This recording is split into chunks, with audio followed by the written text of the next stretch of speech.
Zelensky is celebrating the arrival of more revenge weapons, long-range strike weapons that he can hurl at people. So the Russians are taking a position. They've got 7 weeks. You got to wrap it up, because at week 7, you're starting into mid-September. That's when you begin to get a lot of rain, a lot of mud. By the time October hits, it's a giant swamp. So you want to get as far west as you possibly can, as quickly as you can, while you have decent weather and good ground. I would be surprised if they didn't do that. Now, I've been surprised before, but I think this is different. It has a different feel to it. Yeah, I think so. And I think President Putin knows he's done everything in his power to try and cultivate a good relationship with President Trump. He had high hopes, and I think many people in Russia had high hopes, that President Trump's arrival on the scene would be a game changer, that there would be an opportunity to reach a reasonable agreement that kept Iran out of NATO, that made it a neutral state, whatever it turned out to be, and that would recognize Russia's legitimate national security interests as well as the rights of Russian citizens in Ukraine. That's been dashed now, destroyed. So there's no longer any excuse to wait for something good to happen in Washington. It's not coming. So you might as well end this thing. So my view is, he mentioned 2 cauldrons. This is the old German expression, Kesselschlacht, for a cauldron. In other words, a big pot. Those 2 contain most of what's left of Ukrainian fighting power, as far as I can tell. So the only thing you've got left are drones and revenge weapons. And there is a large concentration, let's call it a column or 2, further north, headed towards Kiev. Just within the last 48 hours, there was this almost panicked report that came out of Kiev. There are 160,000 Russian troops, and they're headed to Kiev. Well, that's not really true. There are troops headed in that direction, not 160,000, but they have at the vanguard the Akhmat Brigade. And these are Chechen forces, along with Wagner forces, that have coalesced into a very tough outfit. And they've got lists of names of war criminals, people that have murdered Russians and Ukrainians on behalf of the regime. And they're going after them as they advance west. And I think that scares the living daylights out of the Zelensky inner circle and its regime in Kiev. And it should, because they've got to go there and they've got to deal decisively with these people, or there will be no end to this war. And that's, this is part of the word. Though some of the reports are in the Sumy areas where some of these 160,000 are, which is quite close to Kiev. But last thing I want to ask you about is something that you actually have coming out in the American Conservative. You mentioned earlier in this broadcast here that there are some concerns about, even in the United States, if we keep not paying attention to some of our domestic issues here. And in this piece, which will come out tomorrow, which you kindly gave us an intro to, you wrote, in short, Washington is hurtling toward a sovereign debt crisis, escalating foreign wars, and potential domestic unrest without a clear path forward. While President Trump did not create these challenges alone, he now bears responsibility for addressing them. He campaigned promises on accountability, transparency, and fiscal reform, yet have to be realized. The proverbial buck stops with this administration. But, and then you continued on, like the Parisians of 1789, this is what got my attention, America's response powerfully to appeals that honor virtue and condemn vice. It would be a grave mistake for Trump to ignore the impact of the Epstein scandal, especially as it coincides with his administration's failure to fulfill key campaign pledges. What is it about today and the 1789 that has your alarm bells ringing? Well, you know, I go back and I try to understand what's happened before in other settings. And of course, the French Revolution, which continues to echo today across Europe and the world, as the Chinese once pointed out, is a good place to start. The problems that affected Louis XVI and his government at the time were very similar to what we face. They had a tremendous fiscal crisis because of gross mismanagement and extravagant spending. They also had a lost war on their hands. When I say lost war, well, they helped us gain independence from the British, but it cost them enormous quantities of money. They had to send a fleet and manpower over. We're very fortunate they did that, because otherwise we would not be sitting here talking as Americans, Dan. But the bottom line is those things have to be viewed in the context of the comments, because the fiscal emergency is already upon us. People that live in this country know what the effects of inflation are. They know how the prices rise. They know what they're paying for things. And they know the truth about jobs and unemployment and who's working and who's left the workforce. We don't need to go over all that, but Americans know what's happening. And now on top of that, you have this other problem with Epstein. Now, why is the Epstein issue a problem? Because President Trump was elected in large part the first time, and again the second time, for accountability, transparency. He was elected because people saw him as different, as not part of the larger problem in Washington. But the truth is, it looks like he's very much a part of the problem he was elected to solve. And that's very, very dangerous, because that happened in France. There was a time between 1780 and 1789 when the population overwhelmingly concluded that the ruling class was decadent, depraved, degenerate, and unworthy to rule. And when this coincided with the fiscal problems, the inflation, the lack of money, the inability of people to sustain themselves, as we always talk about, they simply could not even buy bread. When that finally came together, you had an explosion in 1789. And that revolution was incredibly destructive. It eventually ends in 1795 to some extent. I shouldn't say ends, but certainly abates. It's Bonaparte, when he takes over, who finally puts an end to it. My point is, there are already people looking at us around the world and saying, look at the United States Republic. It's failed miserably. It's corrupt. It's ineffective. It's inefficient. It's unserious. Democracy itself is on trial, and people are saying it's failed. All right? That's the problem. And President Trump is at the center of this. He's at the top of the pyramid. And he is too close to people that, frankly, are despicable. And Americans are shocked. Now, you're always going to have the usual suspects in the party structures that see this as an opportunity for them to benefit. He says that, he's not wrong. But the point is, he's tainted now, very seriously. That does not help his case. And I think that we still have a lot of problems here at home that we gloss over, that we pretend aren't there, involving not just social and cultural and economic things, but also racial things. All of these things we need to deal with. And we've been talking about this for a long time. Bring the forces back. If we're serious about this deportation business, where's the strategy? Where's the plan? Where are the assets? Where's the manpower? How are we going to do it? And people now say, oh, well, the latest polls say Americans don't like that.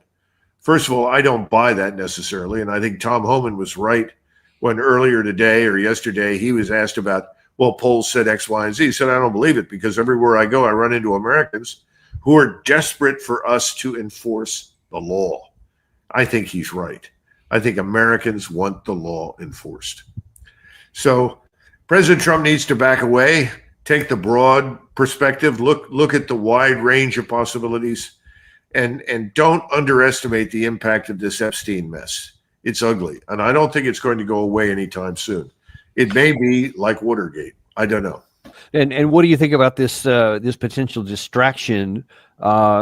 Maybe there's some substance in it. There apparently appears to be some. I'm not sure it's as strong as what's being claimed about this whole Obama and his senior guys changing intelligence, et cetera. But it seems like that there's a pretty concerted effort to make everybody say, no, don't look at Epstein. Look at this, Obama. Obama's always the evil one for many on the right. And do you think that they're going to be successful at distracting everybody away from Epstein over to this issue? Well, there's an easy test. Where are the attorneys in the Justice Department preparing cases? Are they doing anything? Are we going to see any grand juries? Are we going to indict anybody? And if we indict, are we going to go out and arrest anybody? Privately, I don't see much evidence that very much will happen. That's not saying that I don't think it's true. I think Tulsi Gabbard is telling the truth. But I think it's also being released at a point in time that's designed to distract from what you mentioned. the Epstein problem, no doubt about it. At the end of the day, it's back to what President Trump promised: accountability, transparency, good government. Can he deliver? Because in people's eyes right now, that's the real question. And we've got to give him a little more time. But after about 6 months, you would expect to see better. And at the end of 9 or 10 months, in any presidential administration in the first year, you're beginning to lose airspeed and altitude. You only have so long to make your dent, so to say, in things. So, let me ask you this as sort of the last few minutes we have here, related to what President Trump ran on and what people voted for him on, was to get us out of these dumb wars, not start any new ones. And what's going on in the Middle East right now, because it really is starting to look like, not starting to look like, it's really looking like Benjamin Netanyahu is pulling the strings for Trump. And now then Trump says, I wanted to improve relations with Syria so that we could get them part of the Abraham Accords. I wanted to get a ceasefire in the Gaza situation, get that over with. And now then I think I dealt with the Iranian situation, pushed them back a couple of years. So let's go with that. And instead you have Israel attacking into Syria and then saying that instead of having a ceasefire for Gaza, they want to actually move deeper into the Gaza Strip, which seems to undermine American objectives. Do the American people see whether these things are happening, and how do they view Trump, who seems to be powerless to stop it? Well, this is the key question. How many American citizens on any given day pay much attention to what's happening beyond their borders? I don't think very many do. We destroyed Syria. Let's face it. That's what we've been trying to do for the last 15 years. That's not new. That started under President Obama. Now, I don't think Obama particularly cared about it. I think we've had a series of presidents. I know from personal experience, President Clinton had no interest in the Balkans at all. And he was dragged into the Balkans repeatedly by people that worked for him: Albright, Gore, Berger, and others. And Strobe Talbot. That's what happens, unfortunately, especially when you've got a president who is not grounded in the area, in an understanding of the area, in understanding international relations. It also happens when the president's not terribly concerned. Now, I think President Trump may have an understanding of what you just described, but he doesn't know what to do about it. And at this point, what do you do about Syria? It's destroyed. People there are being murdered. They're being killed. And let's face it, Mr. Netanyahu had a real important role to play in that. He was in the forefront of removing this man, Assad, over and over and over again. Edward Luttwak, years ago, said, why are we trying to move Assad out of northern Lebanon? He's providing some measure of stability up there. We're better off with the Syrians there in charge than not. No one listened to him. We got chaos. We're seeing the same thing today in Syria. Now, as part of the Greater Israel Project, they are going to control the watershed near Hebron, the Mount Hebron, and that's fine. But they've got a problem with the Turks now, who are very uncomfortable with this encroachment on territory and a sphere of influence that they historically have enjoyed. I don't know what's going to happen, but I don't see anything good coming out of it, let's be frank. And President Trump is being led around by the CIA and Mossad and MI6 into all of these places, into this Ukrainian morass, into the Israeli morass. And then when you talk about Gaza, I'm sure that President Trump's uncomfortable, but he doesn't seem to have the courage to stand up and say, that's it. We won't support this anymore. You can look at the latest satellite photography, and you begin to look at the statistics that are admitted through the Israeli media and the Western media. They're totally ridiculous. 60,000 people killed? That's absurd. We know that far more people have been killed and wounded. Hundreds of thousands, millions have been driven out of their homes. And right now, President Trump is being pressured by the Israel lobby to find places to send Palestinians. So what are we going to do? We can't deport our own illegals that need to be deported, and their deportation is absolutely justified. So instead, we're going to help the Israelis remove people from their homes. It's their home. That's where they live. They have been there for thousands of years. They're not illegal aliens. They didn't migrate into the place and break the law to get there. So it's a very depressing situation. Yeah, let me ask you this, Doug. So literally the last question here. You just mentioned here about your concerns of a 1789 kind of situation where a financial collapse could cause some real problems at home. In the event that your concerns turn into reality and we actually have an economic serious hardship down there and we have to retrench from overseas, what in the world would happen to Israel in its quest to dominate by military means the entire region if all of a sudden it doesn't have the ammunition, weapons, and diplomatic support from the United States, which it has right now in unlimited quantity? What would happen? I think millions of Israeli Jews will go to Ben Gurion Airport and try to buy tickets on airplanes to other places, whether it's Costa Rica, Honduras, Buenos Aires, or New York City. That's what I think would happen. Well, that would be a real problem, and maybe somebody in Israel should start thinking about that right now instead of gambling everything that the perception or the possibilities from the United States and the support and the ammunition will continue at flowing levels forever indefinitely. Because I don't think that's a really good bet. That's more like a gamble, but that's their call to make. We'll see what happens with it. But as always, remember the great Ben Stein. He says things continue until they stop. Yeah, he's right. Yeah. And unfortunately, we're in that position right now. President Trump could have drawn back from the cliff. He could have walked back. Instead, he said, "No, big beautiful bill. Let's leap into the abyss." So we've taken the big leap.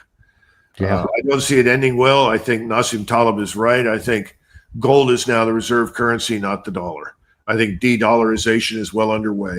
Contrary to what President Trump said recently, BRICS is in good shape. It's roaring forward. It's got lots of people that want to join it, and he's trying to depict it as though it's moribund and dead. Nothing could be further from the truth. So at this point, all we can do is stand next to the railroad and watch the collision or crash with reality that's about to occur. I fear that you're going to be right on that one too, but we'll see. But in any case, we really appreciate you bringing light onto the truth. So if nothing else, nobody can claim they didn't know. And so we appreciate this, and we'll look forward to that article in the American Conservative tomorrow and read it in full. Thank you very much for coming on today, Doug. Always a pleasure. By the way, it's called Versailles on the Potomac. Versailles on the Potomac, the American Conservative. Be on the lookout for that. And Thanks. We'll see you guys soon on the next episode of the Daniel Davis Deep Dive. Oh, sorry. Also, thanks, Gary. We have Larry Johnson on at 3:00 this afternoon. Is Russia being provoked now? We're going to go into a little bit more detail on some of the stuff we talked about here with Doug today, but get the take of Larry Johnson. Always a pleasure, and who knows what kind of shirt he'll be wearing today. You won't want to miss that. 3:00 today on the Daniel Davis Deep Dive. We'll see you then.